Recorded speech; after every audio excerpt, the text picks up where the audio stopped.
Hey, hi, hello. Welcome to Diana Emerson. Today we are listening to Printed Proof.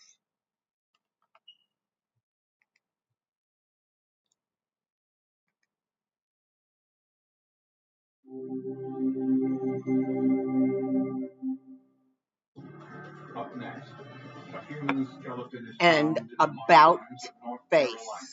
The longer a body's been dead, the harder it is to determine how long it's been dead. We don't know who she is.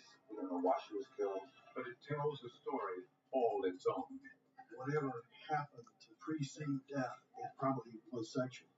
A story of anger and hatred At what point does a person realize that they're dying? and a violent end. Had this person remained anonymous, who had nowhere to go.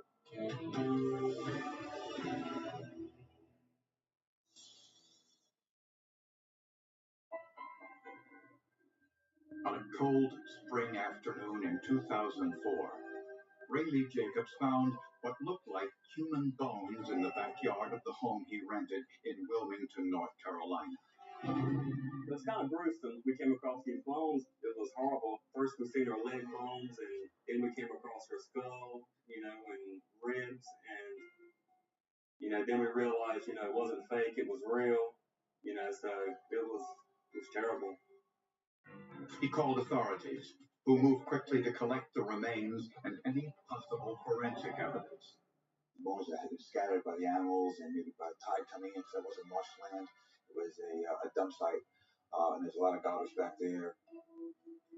Anthropologist Dr. Midori Albert and her team of student volunteers recovered about 160 bones, or 80% of the skeleton. The victim was a Caucasian female, about 30 years old, and from the length of her femur, about 5 foot 4 inches tall.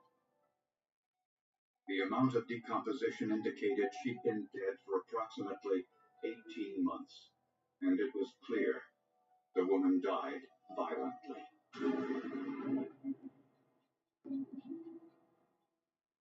When I see injuries that were as extensive as this particular case, I'm sort of perplexed by what the victim was going through while sustaining these injuries and how long death might have occurred. The woman had a broken nose, broken ribs, and had been stabbed with a sharp object numerous times in the lower abdomen. It indicated to me somebody who might have been stabbing or mutilating this individual, stabbed 50 times. At what point do you just not feel any more stab wounds? The lack of clothing found near the remains was also telling. The nudity would indicate a certain behavior pattern. They would indicate that whatever happened to precede their death, it probably was sexual. Fennell believed it was a clear sign of rage and a possible indication the killer knew the victim. He also believed the killer was familiar with the area. Someone who knew that they could get back there and hide this body there without being seen while they were hiding the body. Because Ray Jacobs had lived in the rental home only a short time, he wasn't considered a suspect in the homicide. Whoever put the bones there or done this, I was afraid that they would probably come back or, show up unexpectedly. And, so I didn't really know what to think at the time after that. The first order of business was to identify the victim, a task that wouldn't be easy. According to the Doe Network, an organization that tracks the number of unknown victims, there were 100 other cases involving unidentified victims in North Carolina alone. Investigators hoped that forensic anthropology could narrow the search. Obviously, in order to do any kind of investigation, you have to start with figuring out who this person is.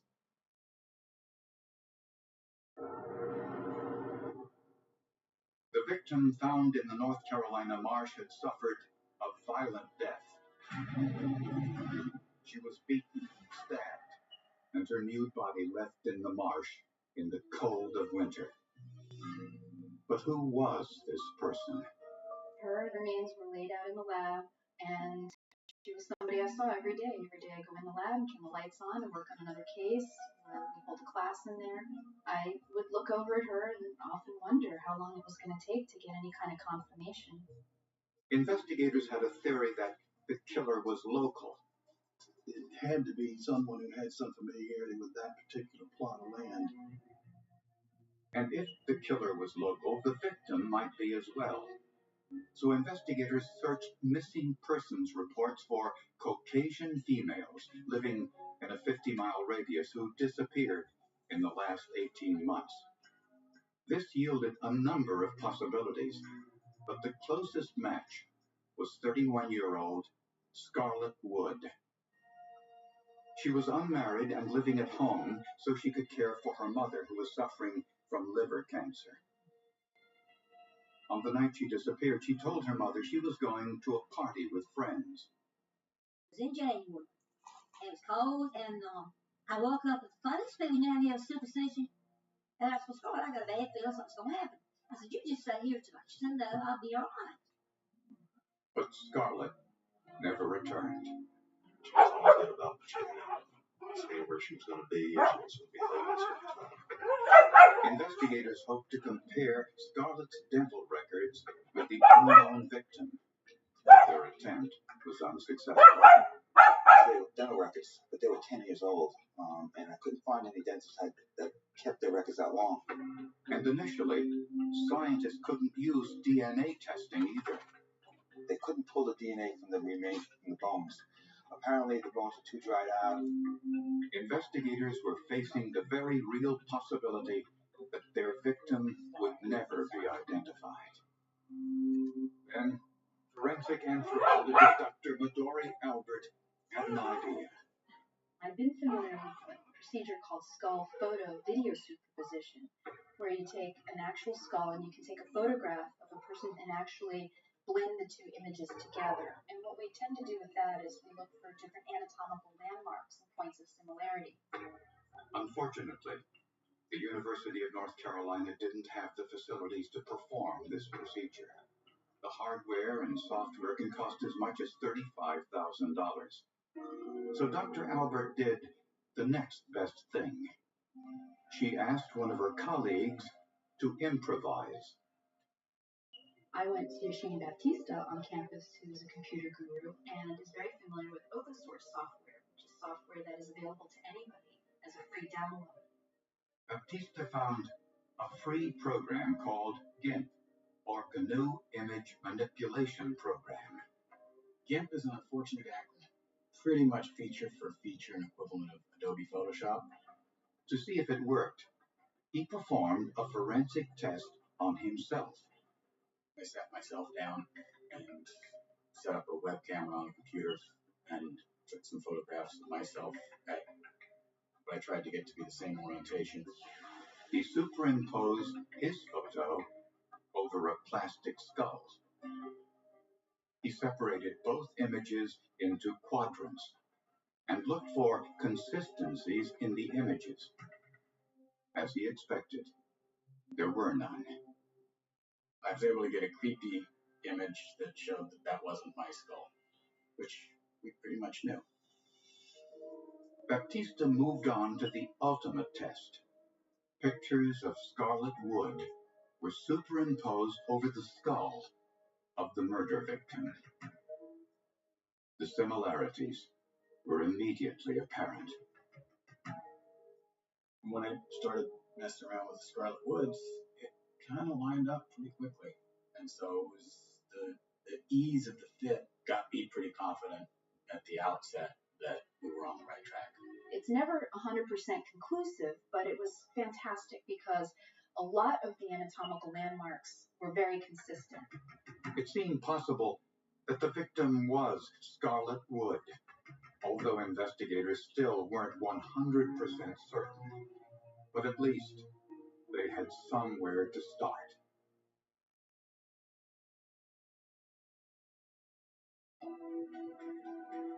With a skeleton found on private property, investigators first turned to the property owner and the residents as potential suspects. Investigators learned that there were two tenants living on the property at the time of the murder, both men in their mid to late 20s. They both had some histories with law enforcement of questionable character. The landlord told police the men moved out a year and a half earlier, which would have been around the time of the murder. They had left in a hurry, leaving behind furniture, clothing. There was some women's clothing left in the house, some underwear, that kind of thing. Hoping for answers, police found one of the men in Hampstead, North Carolina, 28 miles away, and brought him in for questioning. Did you guys have parties after the house? Did Laura's got anything? Well, how do you know that? The man said he knew nothing about the murder and never met Scarlett Woods. He said he and his roommate weren't getting along and they moved out of the rental property after living there only a few months. Just roommates breaking up, money issues. Police weren't so sure and sent a forensic team to search the house. All of the floors, walls, and ceilings were sprayed with luminol, but they showed no signs of blood. After interviewing the tenants and the previous tenants, we were pretty much at a standstill. Next, investigators interviewed all of Scarlett Wood's friends, and her best friend, Lynn Bollinger, said she knew where Scarlett was headed on the night she went missing. She said Scarlett spent every Friday night at a local motel where there was usually a party. They were at a motel, partying, drinking beer, and just having a good time. I believe it was Scarlett and three or four other people. Police interviewed several individuals who attended that party. They said everyone left around 2 a.m., except Scarlett and a friend of hers, 47-year-old John Wayne Boyer. John Boyer is a truck driver. He actually worked at a couple of different locations for Wilmington. Boyer no longer lived in the area. He had been interviewed by police after Scarlett disappeared. They were partying, drinking. Scarlett wanted to leave. And he said he didn't want to leave, and she left. Boyer said she left around 3 a.m. on foot. At the time, no one really believed Boyer's story that Scarlett would have walked home 7 miles away in freezing cold temperatures. She was not equipped for the cold. It was about 17 degrees that night. I believe she had on just a pair of jeans and a light coat. But John Boyer had no criminal history, and he and Scarlett were acquaintances. She used to babysit his ex-girlfriend's children, so he had a personal relationship with her. Scarlett's friends, however, despised him.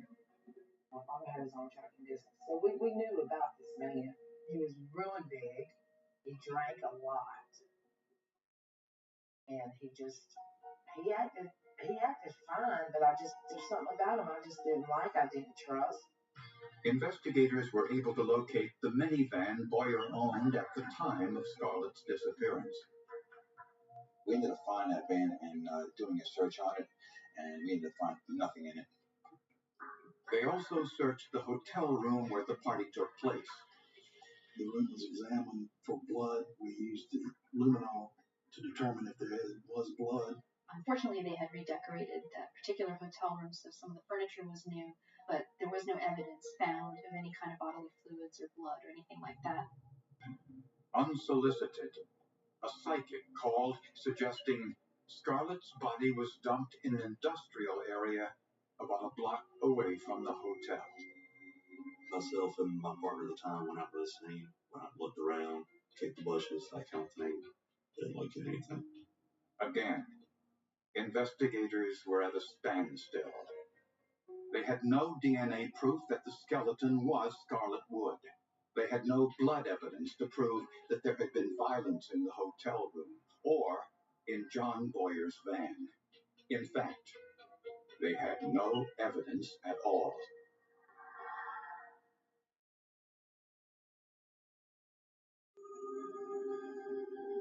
Using a technique called facial photo superimposition, a forensic anthropologist made a preliminary finding that the unidentified skeleton was 31-year-old Scarlett Wood. But this wasn't an identification that would hold up in court. Investigators had sent the remains to an outside forensic laboratory, hoping to get a DNA profile. But for reasons no one can quite understand, the lab was unsuccessful. We would never know for sure who our victim was without the DNA. I'm not sure what that is, but they just couldn't pull the DNA from the bones. So they just advised us like almost a year and a half later that just couldn't do it, just couldn't find DNA. Nothing seemed to be coming of the analysis. And after the first year passed, we were quite disturbed and very upset about it. Undeterred, investigators sent the skeleton for a forensic second opinion to a private laboratory, this one in Pennsylvania. There, scientists tried drilling into a tooth and found just enough tooth pulp to generate a DNA profile. Within 3 weeks, they came back with a positive identification. And with more digging, Sergeant John Leonard discovered that Scarlett Wood had surgery performed on her finger just before she disappeared, and that a biopsy was performed. By law, I guess medically, they have to keep these things for 7 years, I was told. I spoke to the doctor who did the operation on her, and he advised me that that I could go to the place that stored this biopsy, and I was able to get it. Incredibly, DNA testing of that biopsy sample matched the DNA profile from the victim's tooth.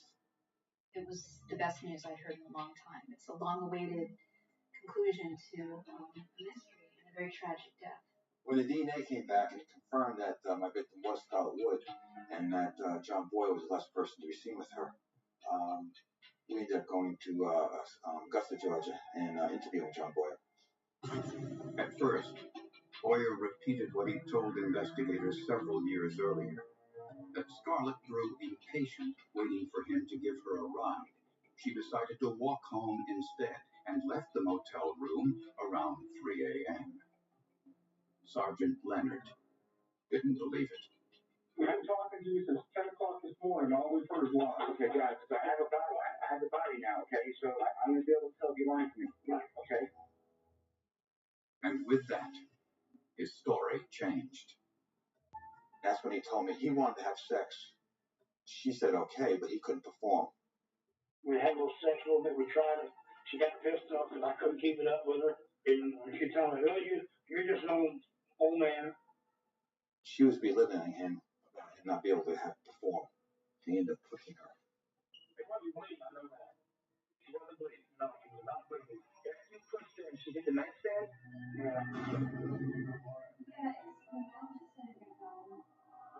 Boyer said Scarlett hit her head accidentally against the nightstand, but Dr. Midori Albert believes it's more likely her head was pushed into the table forcibly.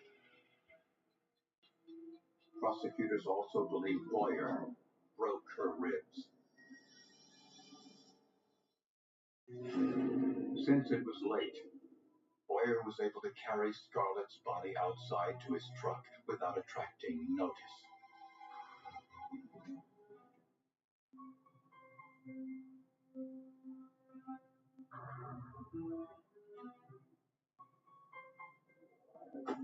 He then took her to the marshy field near the trucking company where he worked.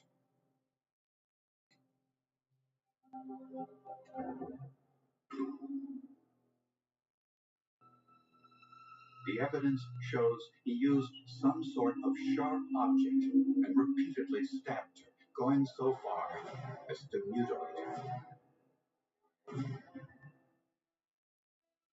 And then he left her there. I learned a lot from her skeleton, and I believe in death she made significant contributions. Some of the information Boyer gave police in his so-called confession was corroborated by the evidence. And I got scared and I picked her up.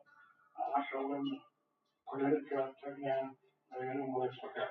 Now, you understand that's a little different story than what you told us 10 minutes ago, and a big different story than what you told us how many hours ago? But not everything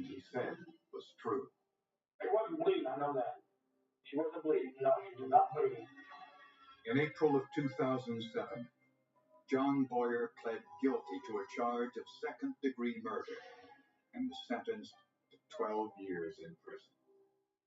Scarlett's family still had problems accepting the enormity of the crime. He never gave the true stories as to what really happened. So I don't guess we'll ever really know. I still don't think Miss Woods has got it. Her minor daughter's not coming home. Investigators also suspect Boyer was involved in the murder of 26-year-old Rosemarie Mallett, which took place about a year before Scarlett Wood was murdered. When he saw the photo, he stopped everything and said, "I know her. She's a prostitute. I've had sex with her. I want an attorney." So based on that that utterance, he is a suspect in this homicide also.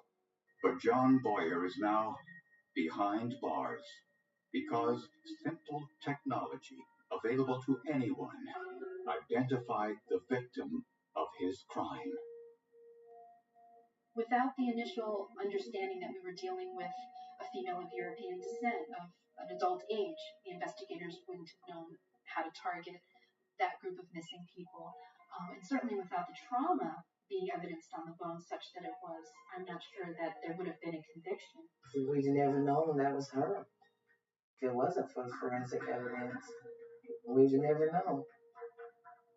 I'm glad we got this guy. I was really, still am, honored to have been a part of the process and pleased with how the system can stay with it to help this unidentified person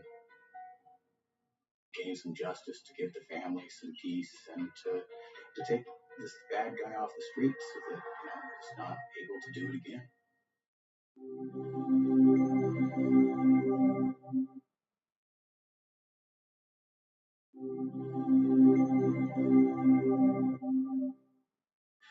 Up next, a young boy is the only witness to murder, but he didn't see the man's face. Whoever came there with a specific purpose to kill. The killer did almost everything right. The serial number on this weapon was obliterated until he made one small mistake. That masking tape was of the same color as the masking tape that was wrapped around the homemade silencer. It was a crime that defied a simple explanation. The goriest crime scene I've ever witnessed in my 17 years in law enforcement. If they had not found the big bag of evidence, his crime may never have been solved.